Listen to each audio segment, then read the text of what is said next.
ताकत कुछ भी नहीं है जनता की ताकत के सामने। आज इस परिवार के और सदस्यों पे आप अन्याय कर रहे हैं। एफआईआर लिखने का तरीका क्या उंगली नहीं उठाता? और मैं तो पत्रकार साथियों से कहूंगा कि आप में से कुछ लोग कानून की जानकारी रखते हैं, कानून को समझते हैं, क्योंकि इतना अनुभव आपको हो गया है घटनाओं को देखते हुए और अधिकारियों से बात करते हुए, आप समझते होंगे। सोचिए, परिवार एफआईआर नहीं लिखा पा रहा है, क्या उसकी पत्नी की एफआईआर नहीं लिखनी चाहिए थी? और सो मोटो लेकर के स्वयं सरकार को या निष्पक्ष होकर के क्या पहली घटना पे एफआईआर नहीं दर्ज होनी थी? आपने जो प्रेम यादव की जान गई उस पर एफआईआर किससे दर्ज कराई? सुनने में आ रहा है कि आपने जानबूझ करके डरा के धमका के और खाली पन्ने पे दस्तखत करा करके आपने एफआईआर लिखी है, और एफआईआर ऐसी लिखी है कि वो एफआईआर टिक ही नहीं सकती। जो मरने वाले लोग हैं उनको आपने नाम दर्ज किया है उनका, और दूसरी तरफ से कोई यहाँ का है, कोई वहाँ का है, न जाने कहाँ कहाँ के से लोग हैं, उनके नाम डलवा दिए। क्या आपने नाम नहीं डाले उनके गलत? जो यहाँ गांव में रहने वाले लोग हैं, निर्दोष लोग हैं, क्या उनके नाम नहीं डाल दिए आपने? अभी महिलाएं मिली उनके परिवार की, क्या उनके पतियों का क्या दोष था या उनके रिश्तेदारों का क्या दोष था? अगर कोई रिश्तेदार दूसरी जगह रह रहा है, वहां भी पुलिस जाकर के तांडव मचा रही है, आतंक मचा रही है। क्या ये जनता को नहीं दिखाई दे रहा? और फिर जब चुनाव होता है तो आप दूसरे तरह की पुलिस लगाते हो। ये घटना आ गई तो आप दूसरे तरह की पुलिस लगाते हो। क्या हमें आंखों से नहीं दिखाई दे रहा आपकी नीयत? जी, मासूम बच्चों की जो हत्या हुई उस पर क्या कहना है? जो भीड़ उपद्रव ने किया है। देखिए, मैं डीएम के स्टेटमेंट को मैं मानता हूँ। डीएम ने जो बात कही कि रिटेलिएशन में वो घटना हुई, और उस समय किसके मन में, किसके दिमाग में क्या था, किस वजह से अंधकार छा गया, और फिर उस घटना की वजह से घटना हुई है। और घटना वो भी गलत है, घटना ये भी गलत है। अगर ये सवाल आप पूछते हो मासूमों के लिए, मासूमों की कभी जान नहीं जाती अगर प्रेम यादव की जान न गई होती तो। सरकारी जमीनों पर कब्जे आप ही के नहीं जाती तो किसी मासूम किसी की जान नहीं जाती। आखिरकार सरकार क्यों इस बात को छिपाना चाहती है कि प्रेम यादव को बुला करके मारा, और किसने मारा, धारदार से कैसे मारा? और यही नहीं, आप बताइए, सुल्तानपुर में क्या एक ब्राह्मण डॉक्टर को ड्रिल से नहीं मार दिया? ड्रिल से, क्या ड्रिल से नहीं मारा? क्या उनके परिवार के बच्चों को आपने गले लगाया? क्या उनके परिवार के सदस्य अस्पताल मिलने गए? क्या आपने सोशल मीडिया के लिए वो तस्वीरें खिंचवाई कि उनसे गले मिलते हुए तस्वीर खिंचा लें? मैं जानता हूँ दुख किसी के जाने का, किसी के खोने का। आज हम जरूर इस परिवार के साथ हैं या और लोग हैं, लेकिन जब वो अकेले बैठेंगे, कभी याद आएगी उनके परिवार के सदस्य की, तो उन पर क्या गुजरेगी सोचिए आप। बेटियां उसकी छोटी, क्या बुलडोजर चलेगा? ये जनता रोक देगी बुलडोजर को। सवाल ये नहीं है, सवाल ये नहीं है।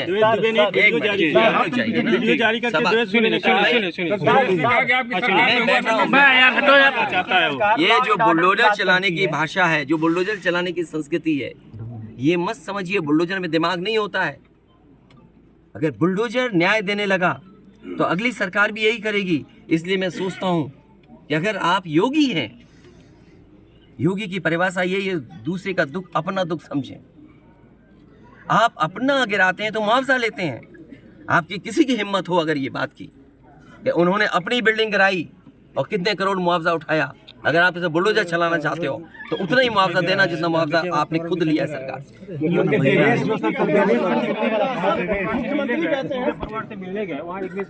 कोई बात नहीं, देखिए मेरी जिम्मेदारी ये है। देखिए मैं जानता हूँ और ये बात आप भी जानते हो, और जब मैं पहुँचा हूँ तो मैंने वो बाइट भी सुनी है, एक चैनल के माध्यम से कुछ खबर आई, हालांकि मैं सिग्नल या उसके नेटवर्क ना आने की वजह से मैं नहीं सुन पाया।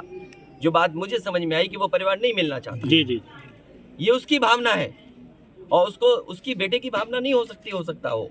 कुछ ऐसे नेता हैं जो उसको समझा रहे होंगे कि तुम मत मिलना, तुम उनको नीचा दिखा दो, अपमानित कर दो। सवाल ये नहीं, हम किसी के भी दुख में शामिल होने आए हैं। इसीलिए मैंने कहा, आपने जब बुलडोजर से किसी की माँ और बेटी को जला दिया गया और बुलडोजर चल गया, आप उस परिवार के उस बेटे से मिलने नहीं गए। उस बेटे को इस सरकार ने ठंड में नंगा किया था। अरे हम तो कहते हैं उस बेटे से तुम क्यों नहीं गला मिलते हो जाकर, क्यों नहीं मिलते जाके सरकार?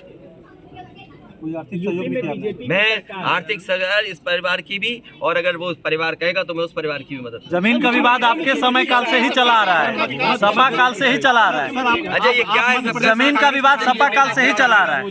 सर अजय ये बताइए, गाड़ी उठा ले गए, ये परिवार चाहता था कि हमें चाय पिला दे, हम इसके घर आए। आप बताइए, चीनी चाय की पत्ती से लेकर कोई सामान नहीं ला सकते, पानी नहीं ला सकते। अरे किस बात के लिए सुरक्षा है? सुरक्षा तो इस बात की, इनकी जान की सुरक्षा होनी है। अगर इनको कोई ज़रूरत है तो सुरक्षित होकर के जाएं बाजार, और सुरक्षित होकर के बाजार से लौट के आ जाएं। ये इसका मतलब सुरक्षा है।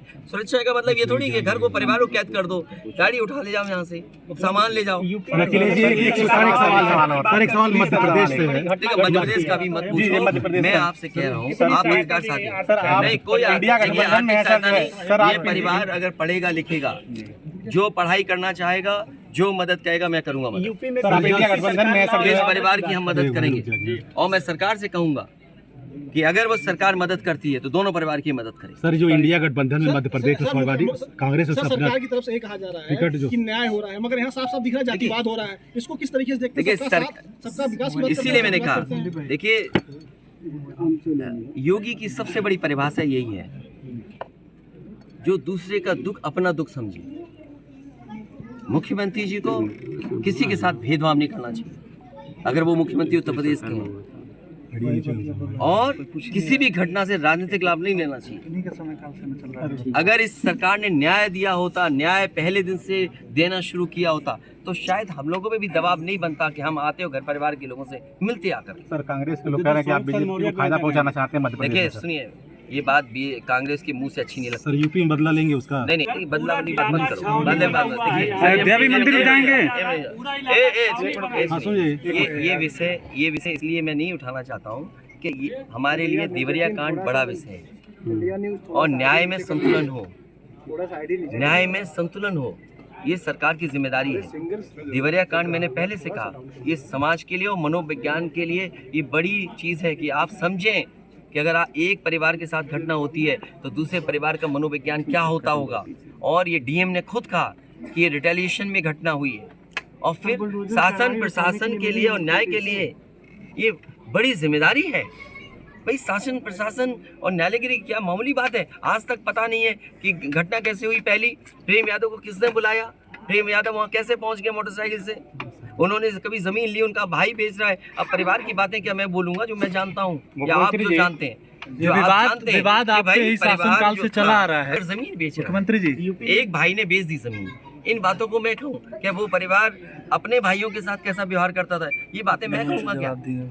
ये सब आप जानते हो। इसलिए मैं आपसे भी उम्मीद करता हूँ, लोकतंत्र तभी मजबूत होगा जब न्याय मिलेगा, और न्याय की भावना होती सरकार की, तो खेतों में इतना कार्यकर्ता नेता नहीं दिखाई देता। ये जनता खेतों में नहीं दिखाई देती। सर, शिवपाल यादव कह रहे हैं और कि जो अगर आप साथ लड़ते चुनाव तो फायदा होता दोनों लोगों को, कांग्रेस और अरे भाई, कांग्रेस ने मध्य प्रदेश में। पत्रकार भाइयों, उन्हें ऐसे सवाल मत पूछो जिनका जवाब हमें भी देना पड़े।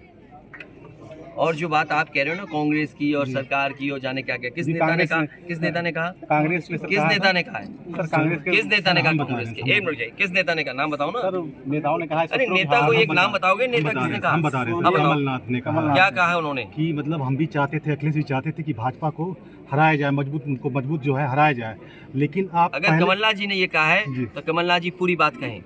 और जब बीजेपी को हराना है तो चाहे वो कांग्रेस हो चाहे समाजवादी पार्टी, उसको झूठ नहीं बोलना चाहिए। मतलब वहाँ पे सर सूची जारी कर दिया। देखिए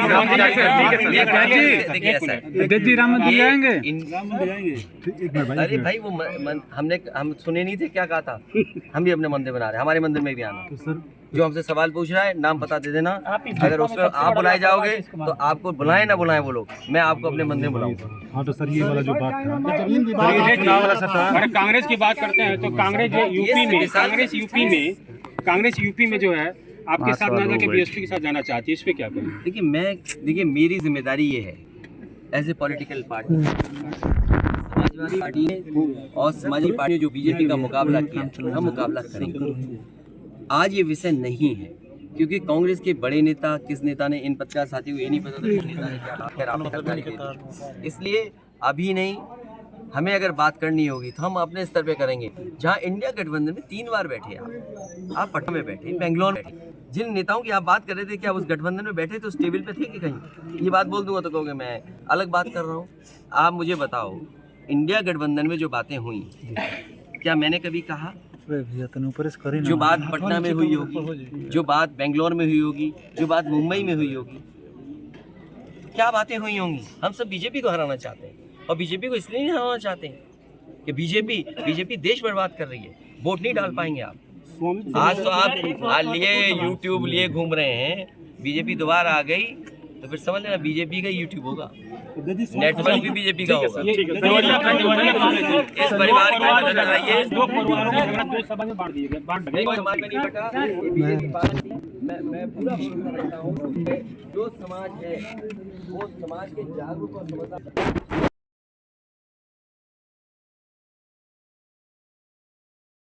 करें, और भेदभाव नहीं होना चाहिए। आप बुलडोजर से इस घर को डराना चाहते हैं। सवाल घर का गिरने का नहीं है, सवाल आपकी नीयत का है, और आपने अपने फैसले में ये स्वीकार कर लिया है कि आपके अधिकारी गलत थे, और गलत अधिकारियों नगर नहीं थे वो अधिकारी गलत, तो बताइए आपको 20 अधिकारियों को सस्पेंड करना पड़ा, जो अधिकारी यहाँ रह भी नहीं रहे, कभी नौकरी किए थे। आपने बड़े अधिकारी क्यों छोड़ दिया? आपने क्या उनकी जिम्मेदारी नहीं बनती? अगर आपको ये महसूस हो रहा था कि छोटे अधिकारियों के कारण ही ये जमीन इस तरह के विवाद बढ़ा है, तो आपने बड़े अधिकारियों को क्यों छोड़ दिया? आपकी जीरो टॉलरेंस की पॉलिसी कहाँ चली गई? और फिर आप इस घटना से राजनीतिक लाभ लेना चाहते हो। सवाल ये नहीं है एक समुदाय किस जाति बिरादरी का है, दूसरा समुदाय किस जाति बिरादरी का है। सबसे बड़ा सवाल है, इस सरकार में इन लोगों की जान गई है, और आपकी जीरो टॉलरेंस की पॉलिसी से उन परिवारों के सदस्यों की जान नहीं आने वाली।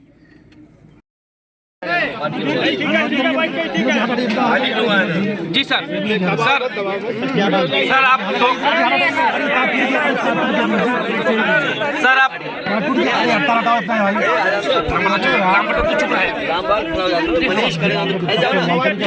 अच्छा रहेगा। भाई साहब आप दोनों परिवारों में गए थे, क्या तो क्या इन्होंने कहा? जी बताइए सर। सर मैं अपने पत्रकार साथियों का धन्यवाद देता हूं कि आप लोगों ने लगातार घटना के बारे में समय समय पर जानकारियां दी। देवरिया कांड शासन प्रशासन और न्याय के लिहाज से बहुत ही महत्वपूर्ण है, और जिस तरह की घटना हुई है, हम सभी लोग मिलकर के उस घटना का निंदा करते हैं। ऐसी दर्दनाक घटना उत्तर प्रदेश में देखने को नहीं मिली। इधर ऐसी घटनाएं नहीं हुई थी कि जहां पर इस तरह का घटनाक्रम हो कि लोगों की एक साथ इतने लोगों की जान चली जाए। जिस समय घटना हुई उसके बाद सभी चैनल, टीवी और सबने जानकारी देना शुरू कर दिया। मुझे याद है मैंने डिस्ट्रिक्ट मजिस्ट्रेट का वो बयान सुना, जिसमें यहाँ के डिस्ट्रिक्ट मजिस्ट्रेट ने कहा कि घटना के बाद रिटेलिएशन में दूसरी घटना हुई है। तो ये विषय शासन प्रशासन और न्याय के लिए महत्वपूर्ण इसलिए बनता है कि अभी तक सरकार जो जीरो टॉलरेंस की बात करती थी, घटना पहली कैसे हुई उसकी भी सच्चाई अभी तक सामने नहीं ला पाए। प्रेम यादव का मरना, उन्हें घर बुलाना, उसके बाद किसी धारदार हथियार से जान ले लेना, उसके बाद आसपास के क्षेत्र पे ये सूचना मिल जाना कि उनकी जान चली गई, लोग गए, और उसके बाद ये घटना हुई। मैं मौके पे घटना में पहुंचा हूं, देखा है मैंने उस परिवार के रहने का, और उस परिवार में जो घर बना वो मैं देख करके आया हूं। वो घर और ये घर जहां प्रेम यादव थे दूर था। आखिरकार किन परिस्थितियों में वहां जाना पड़ा उन्हें? क्या वजह थी कि सुबह ही सुबह वो मौके पे चले गए? अगर किसी की नीयत मंशा ये थी कि उसे हमला करना है, या उसकी नीयत और मंशा ये होती कि उस पर हमला होगा, तो वो तैयारी से जाता, किसी भरोसे के साथ, और अपनी मोटरसाइकिल से यहाँ से वहाँ प्रेम यादव पहुँचे। उसके बाद उनकी जान ले ली गई। मैं यही कहना चाहता हूँ इस मौके पर, मुख्यमंत्री जी का गृह जनपद है, मंडल मत बोलिए, क्योंकि दूसरा जिला, बगल का जिला भी घर मानते हैं। देवरिया, गोरखपुर, कुशीनगर, महाराजगंज, वो अपने आप को दावा करते हैं कि वो घर है उनका, और जनता ने वोट भी दिया उन्हें। लेकिन जीरो टॉलरेंस वाले लोग इस तरह की भेदभाव फैलाएंगे, इस तरह की घटना होने देंगे, और फिर उसका राजनीतिक लाभ लेना चाहेंगे आप। ये जितनी भी तस्वीरें आई हैं, जो बीजेपी के नेताओं की आई हैं तस्वीरें, मैंने देखी हैं, और लोगों ने चर्चा की उन तस्वीरों को देख करके। बीजेपी के लोग घटना से राजनीतिक लाभ लेना चाहते हैं। मैं उन्हीं बीजेपी के नेताओं से पूछना चाहता हूं कि जिस समय विकास दुबे उसकी गाड़ी पलटा करके इनकाउंटर किया था, तो क्या उसके परिवार के लोगों से आपने गले लगाया था, गले मिलने गए थे आप? और याद कीजिए वो जगह कानपुर देहात की, जहां एक पिता के सामने उसकी पत्नी और उसकी बेटी की जान ले ली बुलडोजर ने आग लगा करके।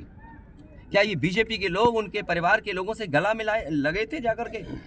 और मुझे याद है जब उसका परिवार का बेटा डीएम आवास में धरना दे रहा था ठंड में, उसके पूरे कपड़े उतरवा करके पुलिस ने पीटा था, उसको मारा था। उत्तर प्रदेश के लोग वो घटना भी नहीं भूलेंगे कि जहां पे एक आईपीएस ने एक ब्राह्मण परिवार की जान ले ली थी। आईपीएस उत्तर प्रदेश नहीं रह पा रहा था, भगोड़ा बन गया था, अंततः उसको जेल जाना पड़ा। तो बीजेपी के लोगों से मेरी यही सलाह है, बहुत छोटे लोग हैं, किसी के दुख में चश्मा लगा करके तुम दुख प्रकट करना चाहते हो, इससे ज्यादा घटिया काम राजनीति में कोई नहीं कर सकता। मुख्यमंत्री जी, दुबे परिवार भाई शांत रहिए आप लोग, गिर जाइए, दूसरे वीडियो ना बने, गिर जाए बच्चा जाइए आप राहुल, आ जाए तो बताना, नहीं तो हम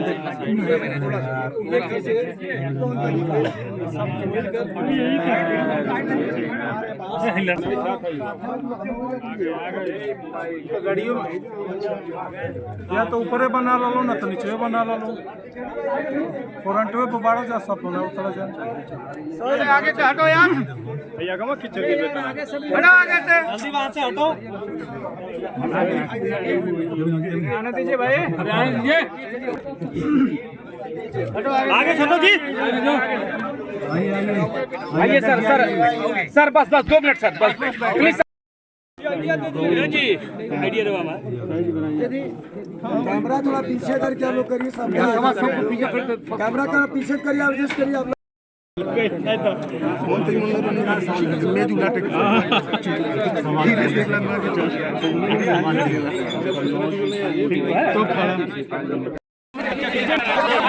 तो क्या करेंगे?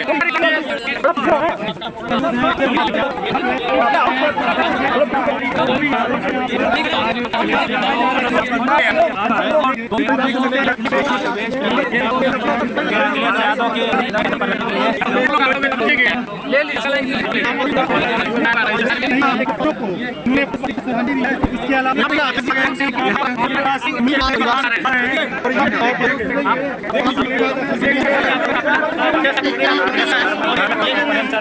ये तस्वीर देखिए, ये अगली से आप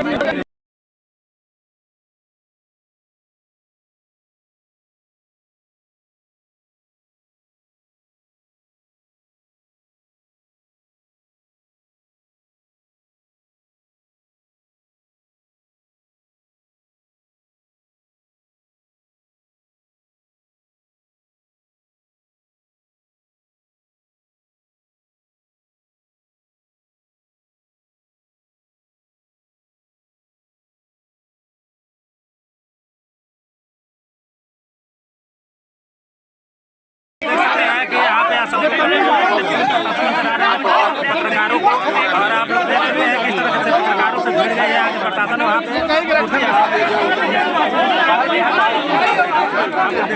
पत्रकारों से कैसे भिड़े हुए पत्रकारों को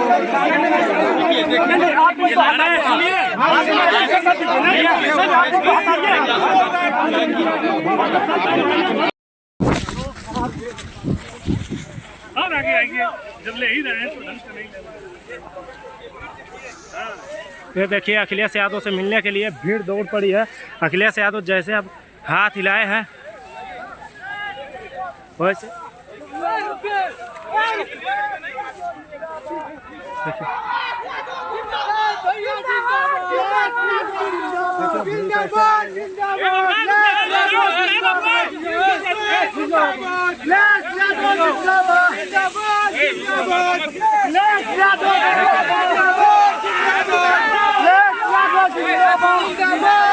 आराम से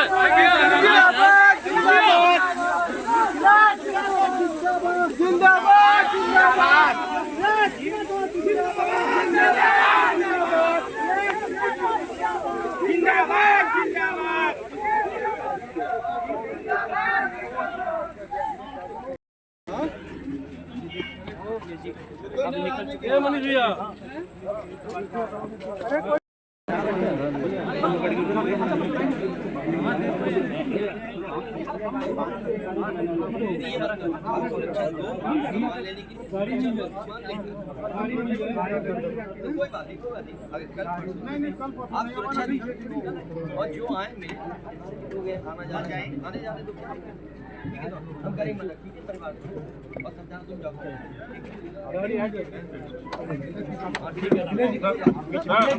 हाथ हिला दीजिए साइड में हाथ हिला दीजिए हाथ हिला दीजिए